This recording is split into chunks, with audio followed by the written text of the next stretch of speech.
Olá, queridos viajantes, sejam muito bem-vindos a este canal. Para você que ainda não me conhece, eu me chamo Mari Garcia e se você ainda não está inscrito, este é o momento que você pode se inscrever e ativa o sininho para o YouTube te avisar toda vez que eu postar um vídeo novo por aqui.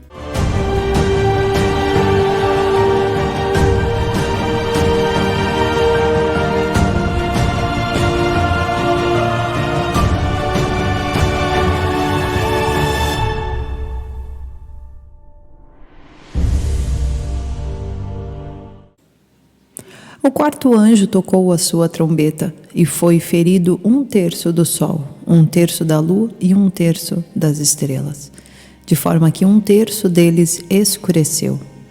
1/3 do dia ficou sem luz, e também 1/3 da noite. Enquanto eu olhava, ouvi uma águia que voava pelo meio do céu e dizia em alta voz: Ai, ai, ai dos que habitam na terra, por causa do toque das trombetas, que está prestes a ser dado pelos 3 outros anjos. O que significa o ai? Esses 3 ais, eles vão simbolizar um tempo de lamentação, dor, pesar, tempo de desgraças que virão sobre toda a terra. Repare como o quarto anjo, quando toca a trombeta, as partes da natureza celeste são feridas. O sol, a lua, as estrelas, tudo isso é modificado e não existe luz durante a terça parte do dia e também da noite. Depois disso, aparece bem alto no céu, na visão de João de Pátimos, uma águia, um símbolo que aparece muitas vezes para simbolizar a presença de Deus, a vinda de um mensageiro de Deus. E ele traz essa mensagem: ai de vocês que estiverem aí na terra, quando vierem os 3 próximos ais, ou seja, as 3 próximas trombetas que virão a tocar, a 5ª, a 6ª e a 7ª. Então virá sobre a terra agora os piores momentos da grande tribulação. Então nós vemos o primeiro ai, é simbolizado quando o 5º anjo toca a sua trombeta. E começa em Apocalipse 9. Diz lá assim: o 5º anjo tocou a sua trombeta e viu uma estrela que havia caído do céu sobre a terra. A estrela foi dada a chave do poço do abismo. Quando ela abriu o abismo, subiu dele fumaça como a de uma gigantesca fornalha. O sol e o céu escureceram com a fumaça que saía do abismo. Da fumaça saíram gafanhotos que vieram sobre a terra. E lhes foi dado poder como o de escorpiões da terra. Eles receberam ordens para não causar dano nem à relva da terra, nem a qualquer planta ou árvore, mas apenas aqueles que não tinham o selo de Deus na testa. Então aqui é muito interessante que nós vemos que quando se inicia o primeiro ai, existe uma ordem dada justamente a estes gafanhotos que estão saindo do abismo. Qual é a ordem dada a eles no tempo mais difícil da grande tribulação? Para que não seja lesionado nenhum daqueles que tenham o selo de Deus na testa. E é por isso que eu sempre digo, a igreja passará pela grande tribulação. Nós estaremos com o selo de Deus em nossas testas, enquanto que, oposto a isso, haverá o povo do anticristo, o povo que foi seduzido pelo anticristo, pelo falso profeta, pelo dragão, pelo diabo. Esses estarão marcados com a marca da besta. E esses gafanhotos, eles vêm com uma função de destruição, assim como os escorpiões na terra, de machucar realmente, de destruir a relva, de comer e estar estragando tudo que vê pela frente. E então eles recebem justamente a ordem para não encostar naqueles que estão selados com o selo de Deus na testa. Além de não poder causar dano também nem à relva da terra e nem a qualquer planta ou árvore. E continua no versículo 5: não lhes foi dado poder para matá-los. Para matá-los quem? Aqueles que não tinham o selo de Deus, ou seja, aqueles que tinham a marca da besta. Mas sim para causar-lhes tormento durante 5 meses. A agonia que eles sofreram era como a da picada do escorpião. Naqueles dias os homens procurarão a morte, mas não a encontrarão. Desejarão morrer, mas a morte fugirá deles. Então, o tamanho do sofrimento fará com que eles queiram morrer, mas os gafanhotos receberam ordem não para matá-los, mas para fazê-los sofrer. E continua no versículo 7 de Apocalipse 9: os gafanhotos pareciam cavalos preparados para a batalha. Tinham sobre a cabeça algo como coroas de ouro, e o rosto deles parecia rosto humano. Os cabelos deles eram como os de mulher, e os dentes como os de leão. Perceba como a sua aparência era como de cavalos. Não significa que eles eram cavalos, não significa que eles eram gafanhotos. Veja que era uma visão no tempo de João na ilha de Patmos. Ele visualiza uma simbologia que vem do abismo, ou seja, vem do lado de Satanás. Mas perceba como Deus dá a ordem para que ele não atinja os selados por Deus. Apocalipse 9, versículo 9: tinham couraças como couraças de ferro, e o som das suas asas era como o barulho de muitos cavalos, e carruagens correndo para a batalha. Tinham caudas e ferrões como de escorpiões, e na cauda tinham poder para causar tormento aos homens durante 5 meses. Tinham um rei sobre eles, o anjo do abismo, cujo nome em hebraico é Abaddon e em grego Apollyon. Então aqui nós vemos quem estava dando as ordens para este exército semelhante a cavalos, com rabo de escorpião e com milhares de características que são simbologias para uma figura que virá no fim. Acredito eu, na minha humilde opinião, que serão um exército da inteligência artificial, um exército que não será só de humanos, porque perceba como ele tem um rosto como de humano, mas não são humanos. Então ele dá várias características que dá a entender que tem a ver com robôs ou híbridos ou humanos misturados com robôs, que a gente tem aí a inteligência artificial correndo a 1000 por hora. Então no versículo 12 do capítulo 9 diz assim: o primeiro ai passou, 2 outros ais ainda virão. Então nós podemos dizer que o primeiro ai é dado quando esse abismo é aberto e esse exército de gafanhotos sai destruindo justamente os que têm a marca da besta, porque eles não receberam ordem. O único que pode ordenar a não atingir aqueles selados por Deus é o próprio Deus. Então Deus pode permitir ou não que Satanás venha e faça a sua destruição. Então neste momento Deus diz: eu não quero que este exército estranho, cheio de simbologias, que agora para nós pode parecer estranho, mas futuramente talvez fique mais claro, este exército não pode tocar naqueles que forem selados por Deus. Então este é o primeiro ai.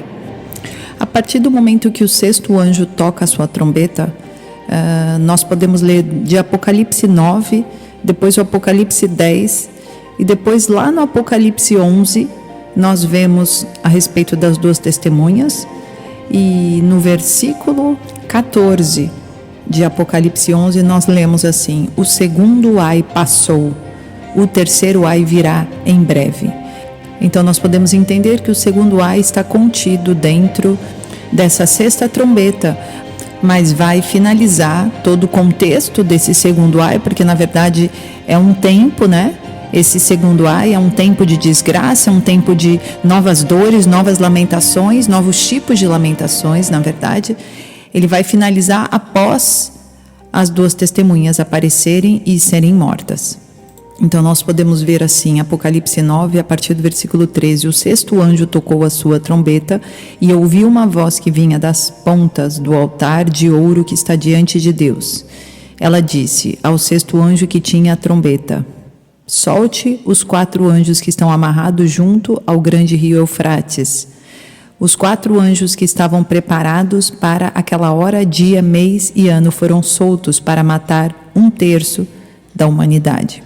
Repare como a voz que dá a ordem, ela vem do altar, ela vem dos 4 cantos do altar de ouro, que está na frente de Deus, diante de Deus. E então essa voz diz para soltar 4 anjos que estão amarrados perto do grande rio Eufrates, que tem cerca de 2.700 quilômetros de extensão. Ele nasce nas montanhas a leste da Turquia e desce para o sudoeste, atravessando a Síria e o Iraque. Ou seja, ele está justamente nas terras onde nós sabemos que existe a religião predominante muçulmana e onde nós sabemos que as 7 igrejas todas de Apocalipse estão ali nesta região, e também a igreja de Pérgamo, onde se situa o trono de Satanás. E a palavra de Deus diz que estes 4 anjos já estavam preparados há muito tempo, para essa hora, esse dia, esse mês, para matar 1/3 parte da humanidade.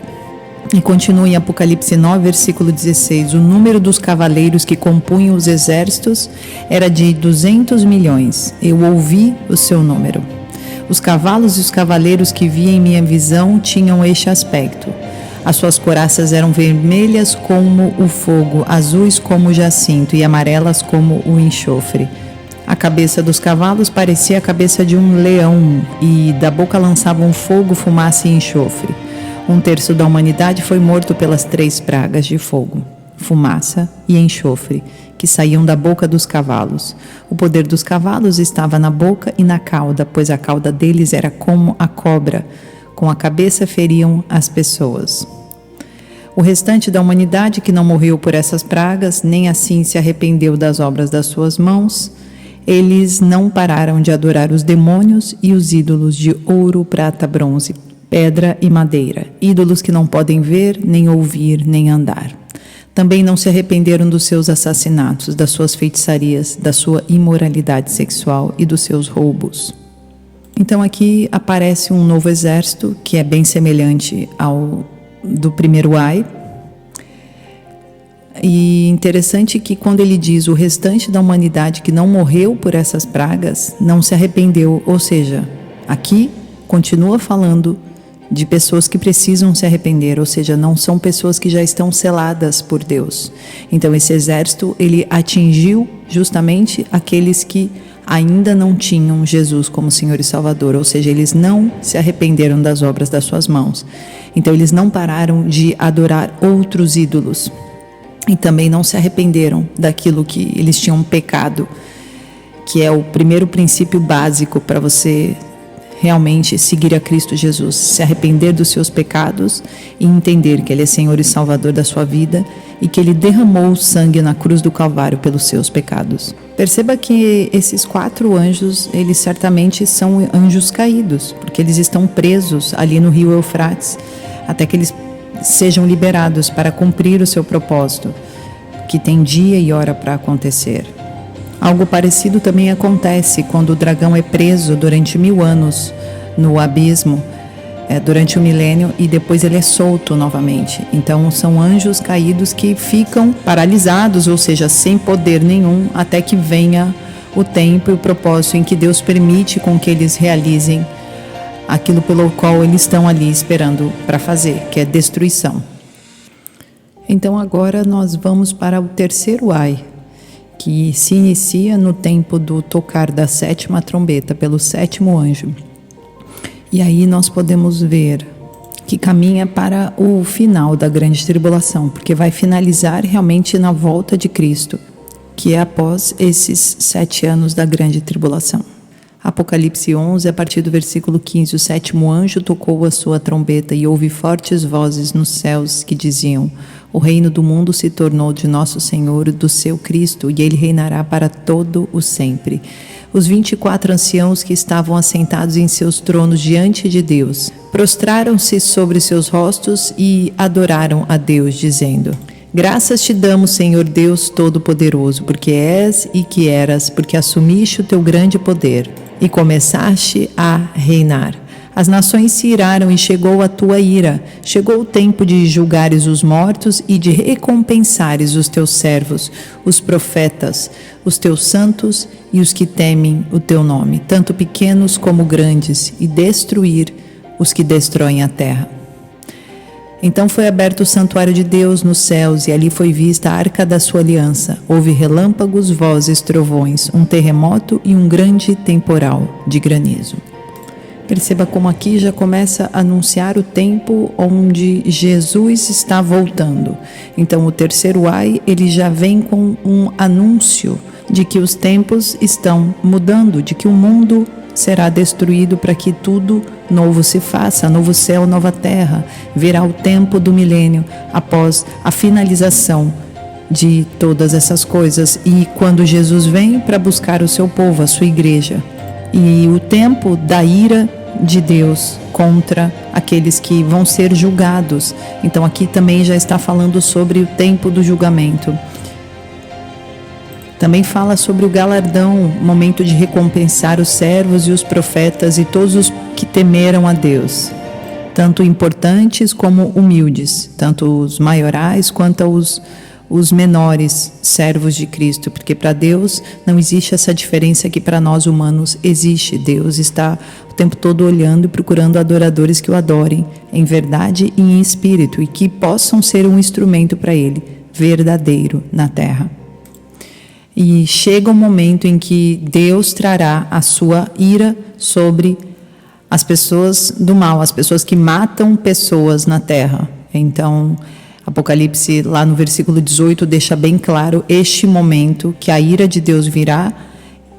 E podemos dizer que, cronologicamente, esses eventos nós não conseguimos dizer com exatidão, mas é interessante que a sétima trombeta, quando ela é tocada e o terceiro ai é iniciado, ele tem muito a ver com outras passagens bíblicas que também anunciam a chegada de Cristo Jesus. Então esse terceiro ai, ele compreende este tempo do final da grande tribulação e da vinda da ira de Deus. Então é isso, queridos, por hoje é só. Espero que vocês estejam estudando e se aprofundando nestes temas, e podem deixar suas dúvidas aí nos comentários. O que eu puder ajudar vocês, estarei super disponível. Posso fazer até outros vídeos com este tema e podemos abranger mais temas saindo deste vídeo aqui. Então deixe sua sugestão aí embaixo, se você gostou desses temas mais escatológicos, e eu estarei à disposição para estar buscando em Deus para poder te ajudar. Oremos. Senhor nosso Deus e nosso Pai, te agradecemos por esta mensagem. Pedimos, Senhor, esteja nos dando discernimento espiritual para entender a sua palavra. No nome de Jesus, Senhor, todo aquele que estiver estudando aqui comigo, Pai, que o Senhor possa estar falando com ele individualmente, Pai, fazendo com que ele sinta a tua presença, Senhor. Tira todo o mal e acampa teus anjos ao redor de cada um de nós. No nome de Jesus nós te louvamos. Amém. Deus abençoe, queridos, e até o próximo vídeo.